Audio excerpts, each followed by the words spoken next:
Pemirsa, geger 4 jasad tanpa kepala ditemukan di pesisir Kabupaten Lampung Selatan dan Kabupaten Tanggamus dalam kurun waktu 1 bulan terakhir.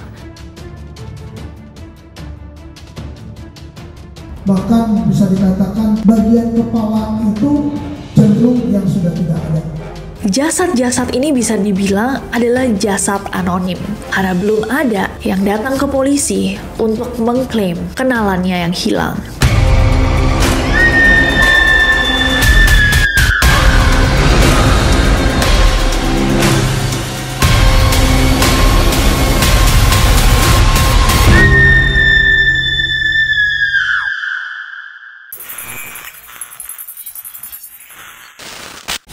Hey guys, it's Nessie and welcome back to Neror. Kalau kalian belum subscribe ke channel ini, jangan lupa klik tombol subscribe-nya, terutama kalian yang suka mengikuti berita-berita yang bisa dibilang mengerikan. Di video kali ini, kita akan membahas satu kasus yang sedang sangat viral di Indonesia tentang penemuan 4 jenazah tanpa kepala dalam kurun waktu 1 bulan yang menggegerkan Lampung. Kasus ini tentunya belum tuntas, tapi aku dan NCC mencoba untuk merangkumnya untuk neroris yang belum sempat mengikuti beritanya. Dan mungkin saja kalian sadar sesuatu atau mengetahui informasi yang mungkin bisa membantu polisi untuk mengungkap siapa pelaku dan apa motif dari kejahatan yang sangat mengerikan ini. Langsung aja, without any further ado, stop snooze-nya, because shit's about to go down. Jadi kasus ini di-request banyak banget dari neroris, walaupun lagi memang banyak kasus-kasus kriminal yang terjadi di Indonesia, karena sedikitnya detail yang bisa ditemukan polisi sejauh ini tentang tindak kriminalnya membuat kasus ini jauh lebih mengerikan. Ditemukan 4 jasad dalam kurun waktu sebulan yang kondisinya itu sudah membusuk tanpa kepala. Sebagian juga tidak memiliki bagian tangan dan juga kaki. That's so scary. Dan yang lebih mengerikan, so far, jasad-jasad ini bisa dibilang adalah jasad anonim. Karena belum ada anggota-anggota keluarga atau rekan atau orang yang mengenal mereka yang datang ke polisi untuk mengklaim kenalannya yang hilang. Sebelum kita diskusikan lebih jauh, ini adalah kronologi dari penemuan jasad-jasad ini. Jasad yang pertama ditemukan, itu ditemukan di Desa Teluk Brak, Kecamatan Pematang Sawah, Kabupaten Tanggamus pada 15 Agustus 2023 kemarin. Ibda Arif Janto selaku Kapolsek Pematang Sawah mengatakan bahwa jasad yang pertama adalah jasad seorang laki-laki yang sama sekali di tubuhnya tidak ditemukan identitas, terhampar di tepi pantai dan ditemukan oleh nelayan. Kondisi jenazah ini juga kayak tadi aku bilang, udah nggak utuh, nggak ada kepalanya, nggak ada 2 telapak tangan dan kaki. Dan saat dia ditemukan, kondisi tubuhnya itu sudah mulai membusuk. Jasad pertama ini mengenakan celana training berwarna hitam dan celana dalam warna coklat. Selain itu, sama sekali tidak ada detail yang bisa membantu polisi. Tapi tentunya proses otopsi akan dilakukan. Berselang 22 hari nih dari penemuan jasad yang pertama, 2 jasad ditemukan di 2 lokasi yang berbeda di Kabupaten Lampung Selatan. Satu di Kecamatan Ketapang, Desa Pematang Pasir, dan satu di Kecamatan Bakauheni di tepi pantai Dusun Sukarame, Penobaan. Kedua jasad ini lagi-lagi ditemukan tanpa identitas. Tapi dua-duanya berjenis kelamin laki-laki, dan walaupun ditemukan di hari yang sama, waktu di hari itu tuh berbeda banget. Satu ditemukan di pagi hari, dan yang satu di malam hari. Jasad yang kedua yang ditemukan di pagi hari, itu ditemukan dia udah mengapung, terseret ombak sampai ke pinggir pantai, dan lagi-lagi kepalanya tidak ada. Dan jasad yang ketiga yang ditemukan malam hari, itu lagi-lagi di pinggir pantai guys, tapi dia tersangkut di tambak. Bayangin dalam 1 hari ada 2 jasad tanpa kepala yang muncul di pantai itu. That's terrifying. Serem banget. Keesokan harinya, pada 7 September 2023, ditemukan lagi 1 jasad yang kondisinya sudah tidak utuh juga. kali ini ditemukan di Kabupaten Tanggamus. Seperti 3 kondisi jasad lainnya, jasad yang keempat ini juga tanpa kepala, telapak tangan, atau telapak kaki. Tapi berbeda sama jasad-jasad sebelumnya, jasad yang terakhir ini diberitakan memiliki jenis kelamin perempuan. Dan dia hanya mengenakan celana pendek dan lagi-lagi tidak ditemukan identitas pada tubuhnya. Mulanya, jasad ini diperkirakan berjenis kelamin perempuan.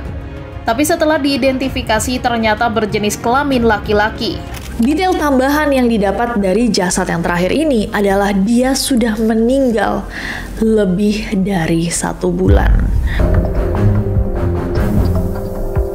Dilakukanlah otopsi, tapi yang udah keluar detailnya adalah 2 jasad yang ditemukan di Lampung Selatan. Otopsinya dilakukan oleh tim Disaster Victim Investigation atau DVI dan bidang kedokteran dan kesehatan Bidokes Kepolisian Daerah Lampung.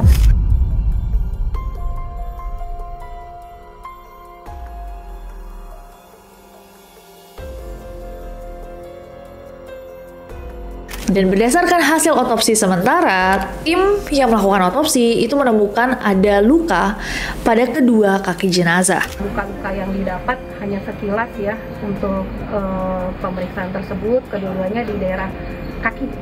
Dan diperkirakan bahwa 2 jasad ini sudah meninggal 2 minggu sebelum ditemukan.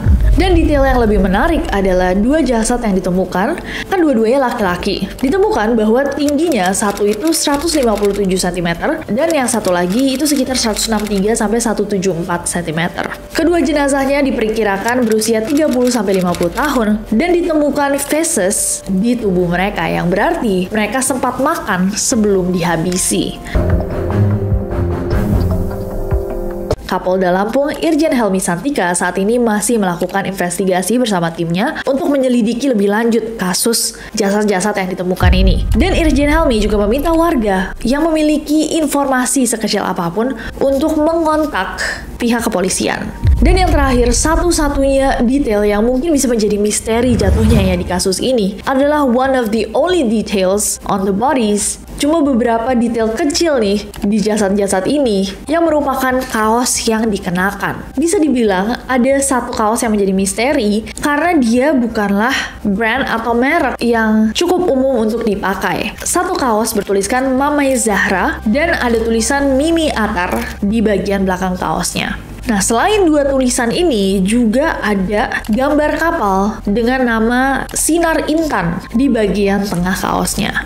Apakah mungkin detail-detail tersebut akan akhirnya menjadi petunjuk utama karena mungkin dia di sablon mandiri, custom order gitu? Atau mungkinkah ada teroris yang sadar akan sesuatu yang berhubungan dengan tulisan-tulisan tadi? Coba kalian komen di bawah.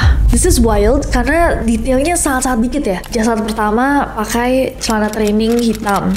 Jasad kedua menggunakan training panjang berwarna biru, kaos berwarna putih. Dan 3 jasad yang ditemukan pertama laki-laki, tapi ada 1 jasad perempuan.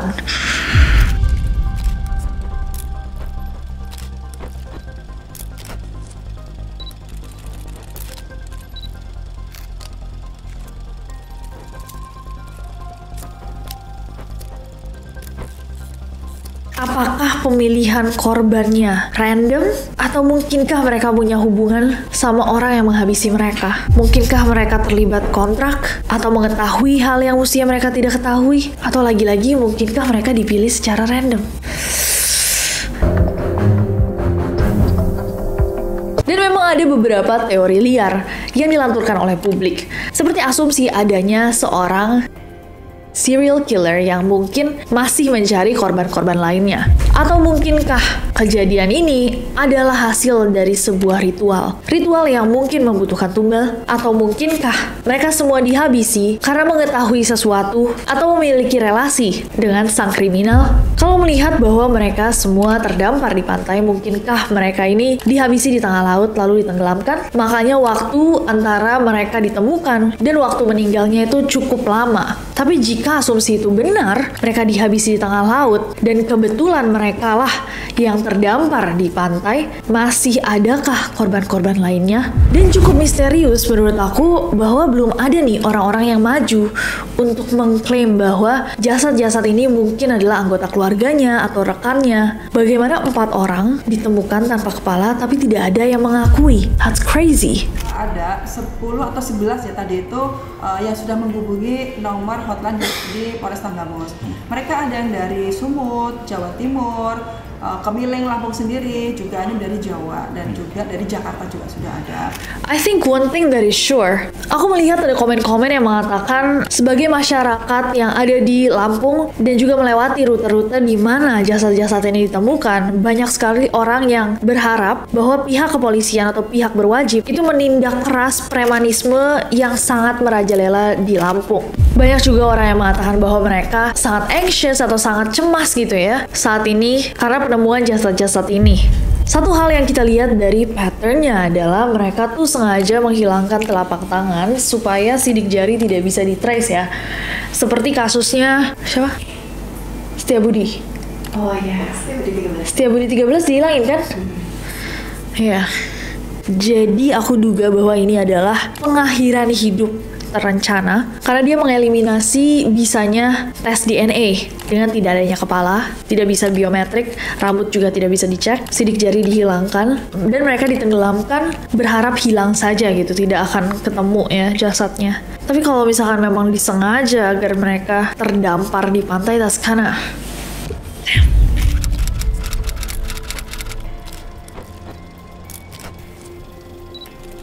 untuk kalian yang sering membahas kasus-kasus seperti ini atau sering membaca, menonton, adakah diskusi dengan orang-orang sekitar kalian yang mungkin terlewat oleh aku, NCC, atau bahkan pihak kepolisian? Boleh banget kalian tulis di bawah. Semoga bapak-bapak dari kepolisian segera menemukan apa yang terjadi, siapa pelakunya, dan apa motifnya. Gimana menurut kalian, Neloris? Apakah kalian punya insight-insight sendiri? Teori-teori kalian boleh banget semua di-share di bawah, mau yang masuk akal atau bahkan untuk orang lain tidak masuk akal, it's okay. Kita akan coba brainstorming bersama. Terima kasih semua yang udah request. This is really scary. Komen di bawah kasus apa lagi yang bisa kita bahas bersama. Dan jangan lupa subscribe, karena aku gak sabar untuk ketemu kalian lagi. Bye-bye.